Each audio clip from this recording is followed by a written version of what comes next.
Ito pala yung mga dapat ihanda kung tayo po ay mag-umpisa sa manukan. Mga simpleng dapat nasa manukan na. Una po, meron dapat talaga tayong pangsisiwan. Meron tayong incubator, lalo na po pag heritage yung ating mga alaga. So dito yung ating kulungan. Dalawa talaga yung ating kulungan. Dati napakarami nito kulungan ng mga sisiw. At dapat yung ating kulungan ng sisiw, ating incubator, ay meron dapat pabahay para hindi po basa-basa mababasa. At dapat din sa ating kulungan ng sisiw, lalo na po pag pangit yung panahon, pinakamagandang gawin talaga para hindi dumami yung langaw, yung ilalim po ng kulungan ng sisiw dapat inisan yan aga at saka hapon. Yan yung importante po para hindi tayo dumugi ng langaw at malayo po tayo sa sakit. So dapat meron din po tayong ranging area po sa mga malalaki. So ito, ranging area natin to, pwede sa mga breeders, pwede rin po sa mga RTL. At ito namang ginawa natin last time, matatawag natin itong grow out area. Ito yung mga manok na pwede na pong i-range sa ating grow out area. Ito yung mga manok na pwedeng i-dispose, pwedeng ibenta, pwedeng palakihin. So ganun po dapat, napakasimple lang po ng ating manukan. Meron na din po tayong pabahay dito, tambayanan. O, ginawa po natin, unti-unti nating ini-improve yung ating manukan kahit sa simpleng bagay. So yung ating area talaga, meron tayong 3 grow out area. So dapat may pabahay po tayo na kung saan hindi po sila basta-basta mababasa pag matulog na po sila dito. Sanayin po natin sila na matulog dito.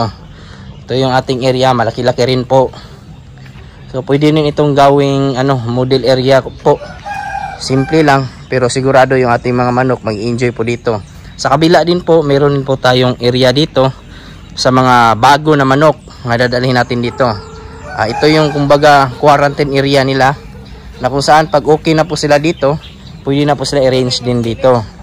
Pwede rin po natin na gawin itong pang pure mga manok na ilalagay dito, kasi ang sa labas kumbaga ito cross na, cross heritage, halo-halo na po. So matatawag din po natin yan na kumbaga heritage din po, pero cross na siya.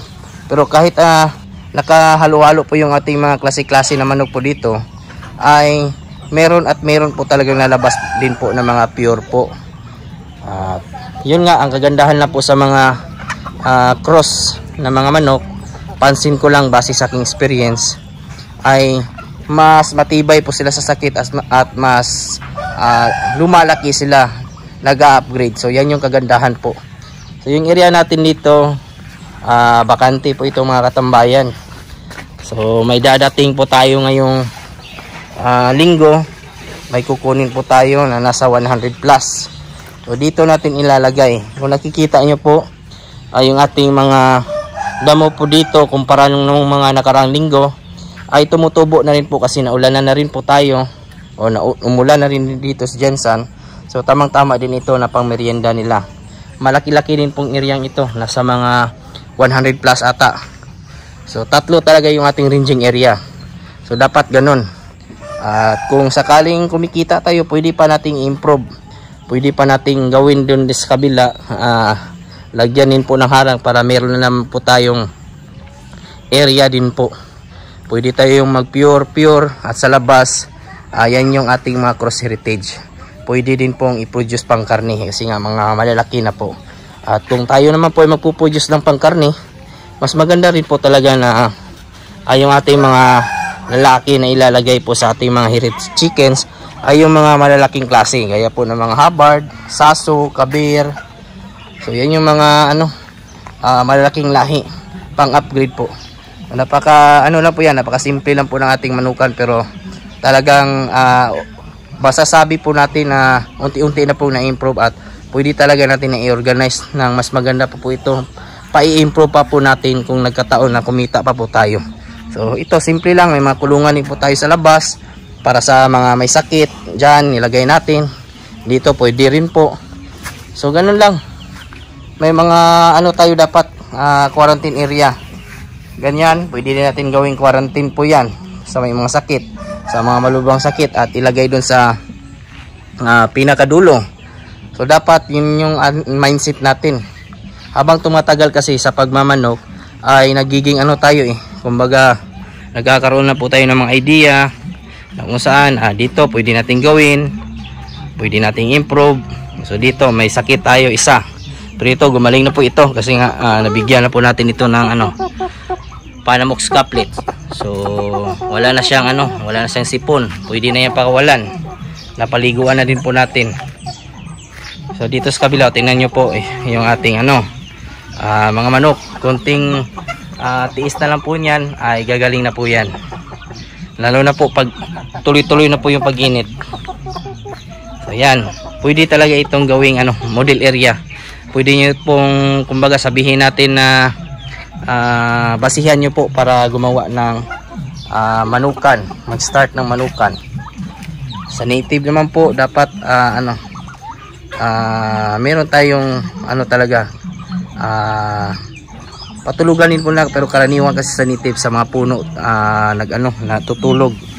So kung ganyan yung native nyo po, putulan nyo na po yung kalahati ng pakpak para hindi po makalipad ng maayos. Mas masanay sila na magtulog sa ibaba, sa hindi po sa mataas kumbaga. So yan lang po yung aking mababahagi para tayo po yung magsimula. At yan, kalahati ng ating bako din po merong net din po talaga, at majority naman po ay tawag nito yero. So nasa 3 yero yung sa kabila para masyadong mataas, hindi po makakalipad. Kahit yung ating mga heritage naman po hindi naman po masyadong mataas yung lipad, pero para pang siguro lang yun yung ginawa po natin.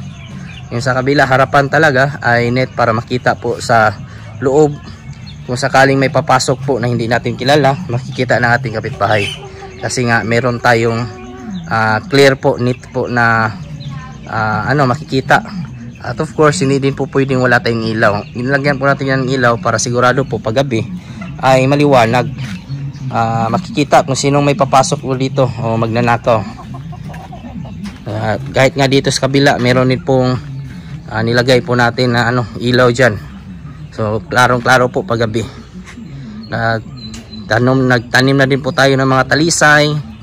So ganun dapat yung mga mabibilis tumubo yung kahoy, sarisa, para pang pang pasilungan pag mainit yung panahon, at malamig din po para sa kanila pag madaming kahoy, lalo na po sa mga manok na nagsimula na wala pa pong mga kahoy. So pwede talaga yung talisay. Wala pa po ito 1 taon, pero tingnan nyo naman po, napakataas na po, nakakatulong na po yan para mapalamig yung ating area at mabos-bosan yung init ito at masilungan ang ating mga alagang manok. So yan lang ang aking mababahagi po para sa model area po. Simple lang po ito pero napakaganda para po sa akin. Nag-1 taon na nga tayo sa ating manukan mga tambayan, at marami na rin po na bago at na-improve kahit papano. Madami na rin po tayong pagsubok na napagdaanan sa ating manukan at nasosolusyon na naman po natin. Madami na rin pong lumaan po ng mga manok na naibenta na rin po natin, at marami pa pong maibibenta po at maipuproduce para pang benta na naman po sa ating mga kaibigan. Yan lang po ngayong araw, at sana po ay manakuha naman po tayong konting idea po. Maraming salamat po pala sa mga bago po nating subscribers and viewers. Welcome po sa aking channel, at kung kayo na po ay napadaan ngayon, sana po yung silo nyo po na subscribe, follow, like ang ating channel. Napakalaking tulong po yan. Kung may mga katanungan naman po kayo, ilagay nyo lang po sa comment section at ating sasagutin, at huwag kalimutan click yung notification bell para sa mga susunod na videos. Bago muna tayo magpaalam, shoutout muna natin yung ating mga kaibigan dyan na si Florence Carumbana, El Tigre, at sa mga nanonood po dyan yung shoutout po sa yung lahat. Sa mga hindi ko naman po na shoutout, shoutout ko lang kayo sa susunod. Maraming salamat, God bless, at ingat po kayo palagi. Bye bye.